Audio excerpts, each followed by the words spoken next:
लाडक्या बहिणींनो, तुम्ही ज्या हप्त्याची आतुरतेने वाट बघत होते ना, अखेर तुमच्या खात्यामध्ये ऑगस्ट महिन्याचा हप्ता आला. हो, ऑगस्टचे जे काही 1500 रुपये आहेत ते 1500 रुपये सर्व पात्र लाडक्या बहिणींच्या खात्यामध्ये जमा. चेक करा, पटापट मोबाईलचे SMS चेक करा, कारण सर्व पात्र लाडक्या बहिणींच्या खात्यामध्ये आता ऑगस्ट महिन्याचे जे काही राहिलेले पैसे आहेत, ऑगस्ट महिन्याचे 1500 रुपये तुम्हाला अजून मिळालेले नाहीत ना, तर ते पैसे तुमच्या खात्यामध्ये टाकण्याचं काम सुरू झालेलं आहे. अखेर ज्या बहिणी पात्र आहेत त्यांच्या खात्यामध्ये पैसे येणे सुरू होत आहे.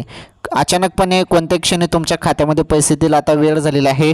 तुम्हाला पैसे आले का चेक करा. जरी आले असतील तर हो म्हणा, जरी नाही आले असतील तर नाही म्हणा, कारण सुरुवात आता झालेलीच आहे, आता सुरुवात होणारच आहे. ओके, ही सर्वात मोठी अपडेट होती लाडकी बहीण योजनेसंदर्भात.